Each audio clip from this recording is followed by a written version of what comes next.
little bit lower. But I know we're very excited to have her speak. We felt like it was very applicable. Annie's a former franchise owner herself, so she's got a pretty good perspective on what that means, and we're excited to hear her message. Talk about hope, living healthy, and creating happiness. So I'll get out of the way. Thank you.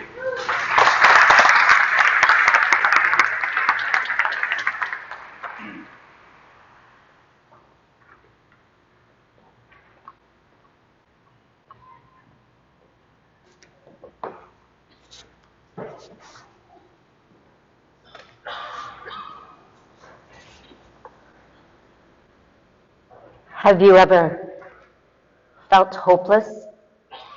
Have you ever just wanted to hide under your blanket? It's not going to work out. I honestly can't take any more bad news. Don't you just want to pull the blinds? We can't do that here. Does it ever feel dark? Maybe it's a little cold. Do you know what it's like to be hopeless? I do. Do you know what it's like to be unhealthy? I do. Do you know what it's like to be unhappy? Do you know that sometimes we just want to hide? Like literally, I can't take any more bad news. You see, growing up the middle child of 7, raised by a single mother, undiagnosed, untreated mental illness, in extreme poverty, I cried myself to sleep every night, pulled the blankets up, wondering if I could go on. That's how I spent the first 20 years of my life. But some of you, just in the last couple of years, maybe the last week, have had a moment of anxiety, a moment of fear, a moment of hopelessness, or maybe you didn't, but someone you loved did. You see, when people struggle with mental health and they take their life, it is not because they want to die. It is because they no longer know how to live. I lost my brother and my nephew to suicide. And how about being unhealthy? Well, for me growing up, moving 83 times by the time I was 18, there was a lot of hopelessness, unhealthy, eating out of his dumpster, not knowing if you'd had a home. And how about unhappy? Just crying every day because you didn't know if things would get better. Have any of you ever wanted to just pull up the covers and hide? You see, I know what that's like, but I also know the other side of it. I also know what happens when we live healthy and hopeful and happy. I remember when I bought my first franchise, I was a Snap Fitness owner for 12 years, and I remember after I signed the paperwork, my husband said, "You'll be great at it, it'll be so fun." And then the guy that I signed the papers that I bought it from, you know what he said to me? Because people can be so encouraging. He said, "You know what? I've been bleeding for 6 months. I've been hemorrhaging for a month. Good luck to you." Whew! That makes you feel good. You ever feel like someone punches you in the gut? But the thing about me is people have been betting against me since I was a little girl, for good reason sometimes. But what I recognized is that every time someone said it won't work up, I'm giving up on you, it won't play out the way that you want it to play out, you know what I hear? I dare you. And let me tell you, when people tell me I dare you, it just lights a fire, and I don't even know how to lose. I don't know how to stop until I win. And so many things make me hopeful and healthy and happy today. But not by chance, and not even by circumstance, but always by choice, by the choice to do it again and again and again, knowing that I have the privilege to impact people's lives every single day, and so do you. So many things makes me happy about being here today. For one thing, I love being back with people in person. For another thing, this is not a conference. Does that make you guys happy? This is a retreat. And how many of us need a retreat to re-energize and refill up? And the reason we have to refill up is so we can go do the good stuff for our customers, right? That's why we do it. And so today what I'm hoping to do, a lot of people call me a motivational speaker. Some people call me inspirational. But I got to be honest, I don't care about either of those things. Does that seem bad? But here's why. Motivation will last about 10 minutes until your phone goes off and somebody needs your help. Inspiration will inspire you, and you may reflect back on it. But my desire, my deep desire, is to be an activational speaker. That when you leave here, you go, "I get it, Annie. I know how to apply it. I got tools in my toolbox." So when I leave, and when life happens, because life will happen, will it not? But when it happens, I got tools. So I'm not doing all the work. They might have think that's why I came here to work. And I want to put you guys to work. You guys need more work? Okay, nobody's raising their hand. Anyway, all right, we're going to make it memorable. So inside of each of your tables, you should have a handout with 3 hearts, and you should have a comment card. At any time throughout the presentation, you can fill out that comment card. Please write so neatly like it's the first time you have ever written your name, because I don't know your name, and I'm not the world's greatest reader, so please do that. But I want to give you some tools so that when you leave here, you go, I get it, Annie. I get it. I know what it means. And so feel free to take notes. I got one guy in the room that promised at least 3 notes. I can't see him right now, but he said he's not a note taker. But I said, come on, get to work. And if you don't have a pen, I believe there's a pen in all of your bags. So you need one of the sheets with the 3 hearts and one with the comment cards. If you don't have both of those, raise your hand. We do have some extras in the back. We did try to count them out as best we can, but we didn't get to all of them. You know, we want to make sure you have them. So raise your hand if you don't. And there's beautiful front row seats if anybody needs a seat. The best seats in the house are still open, so come on up.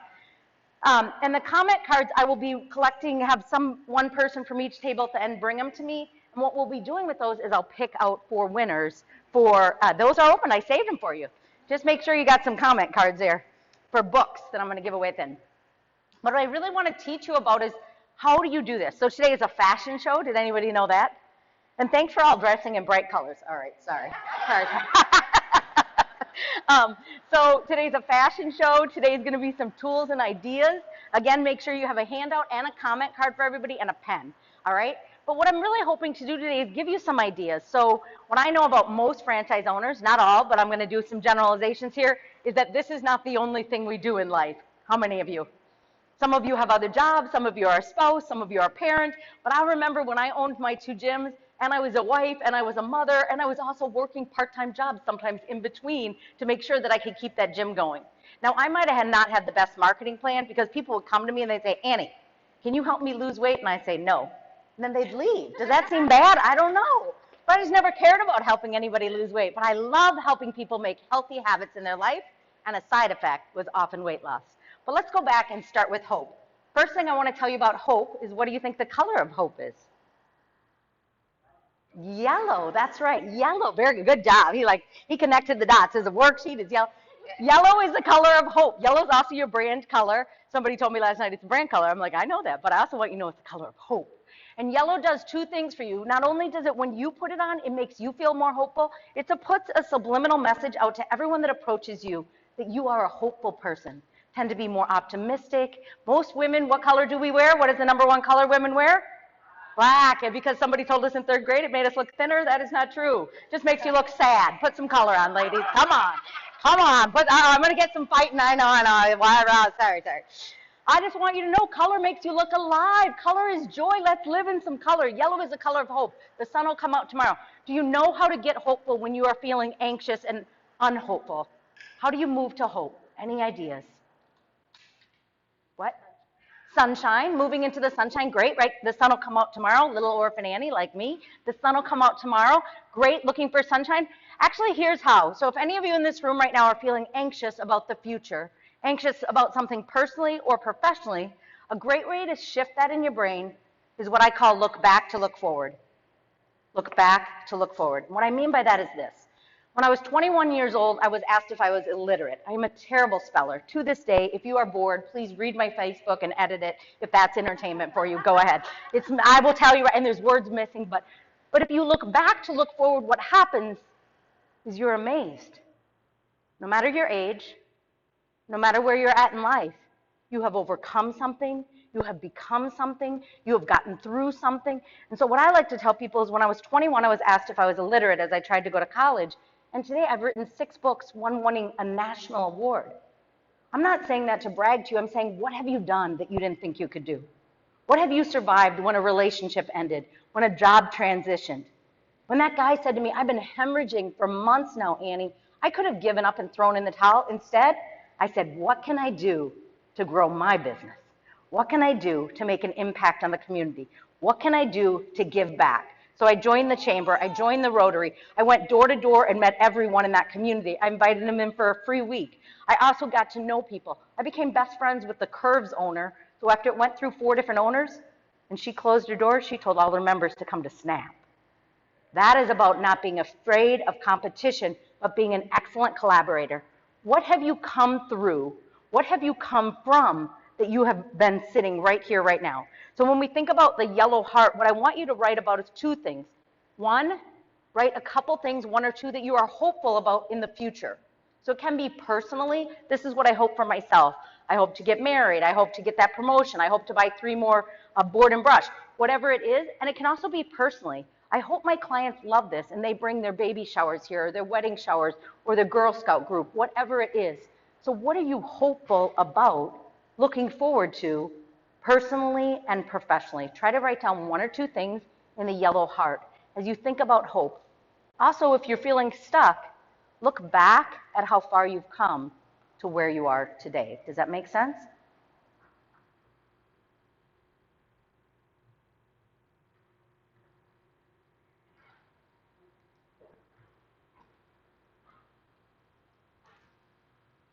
What are you hopeful about? What are you looking forward to? Anticipation with a positive attitude.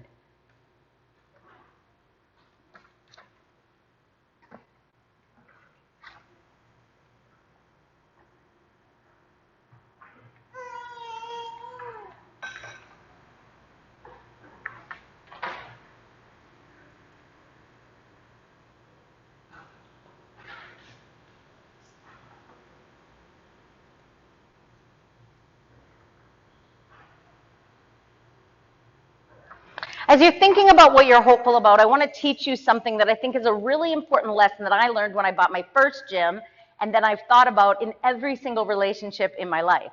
So what I call it is the 4 stages of D. So if you are a note taker, you might want to flip your sheet over and write these down. So I like to think of this because I think it helps us stay in hope when things get hard, because things will always get hard in one way or another at different times. So how do we stay hopeful when things are hard? So I call it the 4 keys of the D, the 4 keys of the D, or the 4 stages of every dream. So if you're a note taker, these are the words you want to write down. What do you think the first stage, the first D is in staying hopeful? What is it? Determination. I love that. You have to have determination, so that's awesome. But this is even before determination. Before any of you said yes to buying a franchise, what did you have? You had a vision. We call that another D word. Dream. You had a dream of what it would look like, who would come, who you would serve, who you would connect with, how it would create your life pattern to based around your schedule. You have to have a dream. So I'm going to give you 4 examples of a dream, and hopefully everybody in the room can relate to at least one example. The first example, we're going to go with a dream of getting married. Oh my gosh, did you see my ring? I'm getting married. Oh my gosh, it's going to be so exciting. I'm going to be a wife. Anybody ever had that dream? Or how about having a baby? Oh my gosh, I'm pregnant. I'm going to have a baby. It's going to be so perfect. My child will never do anything wrong, right? Or how about that promotion at work? Oh my gosh, they're going to pick me. They're definitely going to pick me. I mean, why would they not, right? Or how about buying a business? I am going to buy this business. There's going to be a line out the door of people wanting to come and paint their own, create their own board. Did any of you have that dream? Right? And usually a lot of us get caught up in the dream, and we have to have determination to have that dream. But there's a second D a lot of us don't like to talk about. And what is that D? Also, if you have a different letter than me or word, feel free to write it down. My words are not necessarily right. You have your own. But everybody goes through these 4 stages. What do you think the second D is? Dollar. Could be dollar.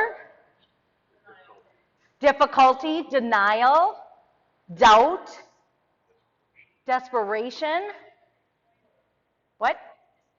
Disappointment. Determination. There's a lot of different D words you can write down. The D word that I'm thinking of is distress. Inside of our dream, we don't plan for distress, but distress comes. So let me go back to my 4 examples so you can understand how distress happens in all of these situations. So the first one, oh my gosh, I'm getting married, it's going to be great. And then your mother-in-law gives you a list of 120 people she would like you to invite that you're paying for the wedding. Anybody? There's distress in planning a wedding. How about a pregnancy? Oh my gosh, I'm going to have a baby, it's great. And then you're throwing up constantly and you're wondering what happened to your body and what is changing, and you feel sick and you're in pain. And this isn't quite as much fun as everyone said it would be. And how about that promotion that you really wanted, and then you find out your best friend applied for the same job and she's getting a second interview and you're not. And then how about your business? Like, I was so excited when I opened that gym. I mean, I thought people would be like banging the doors down. I mean, I owned a gym and I'm kind of fun. People would just be lined up. Is that how it works? Not so much.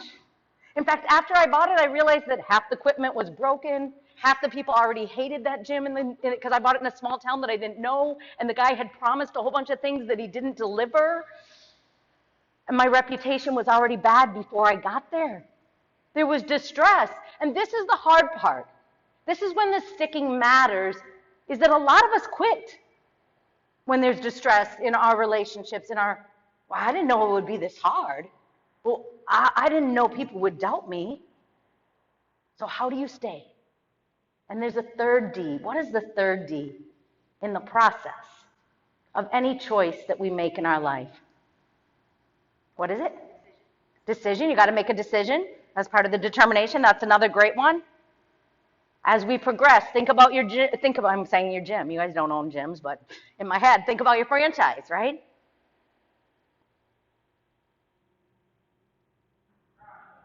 What? Drive. You got to have drive. It's kind of a stage of that drive. So first you have the dream, then you have distress. You got to deliver, she's saying. I like that. Development. The next stage is development. It's when things start to progress. You're not quite there yet, but they start to progress.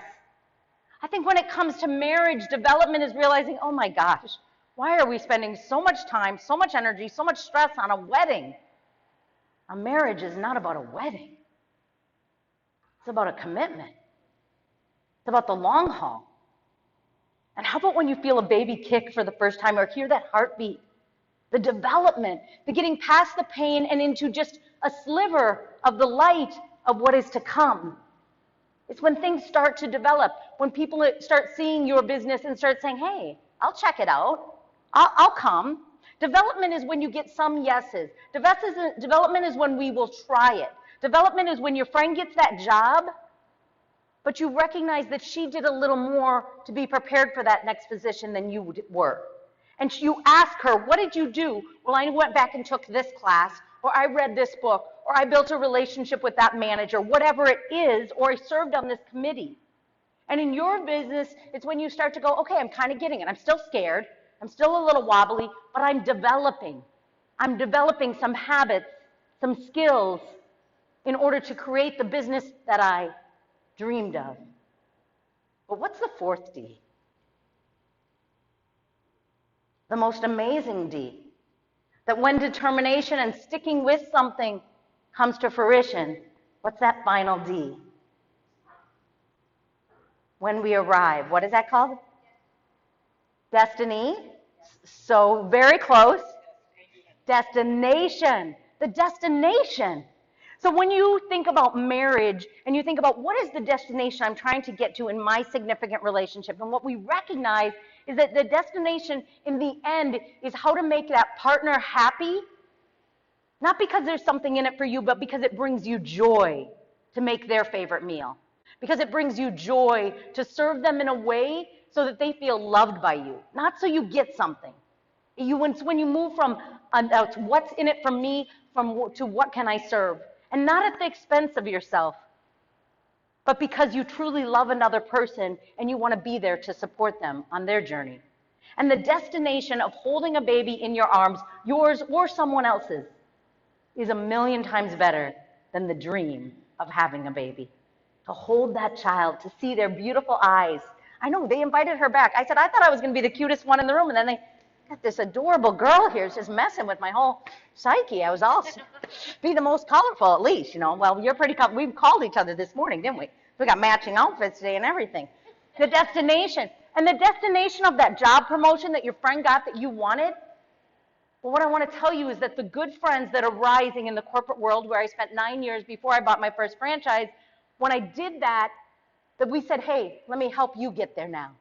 That we start rising each other. Let me refer you.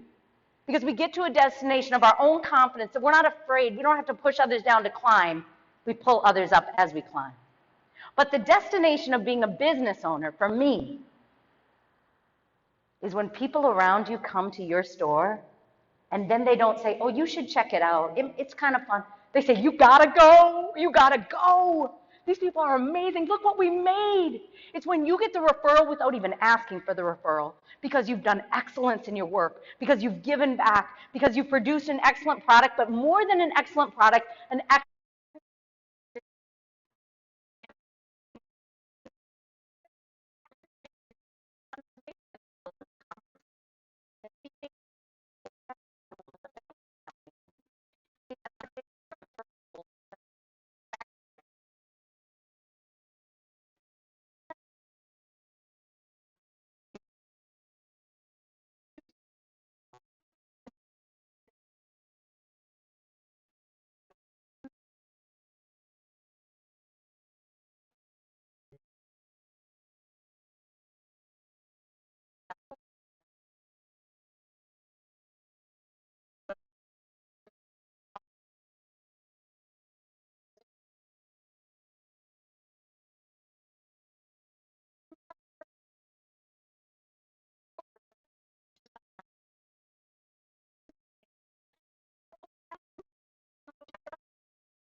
So you want as big a piece of pie or pizza as you would like. For me, it's always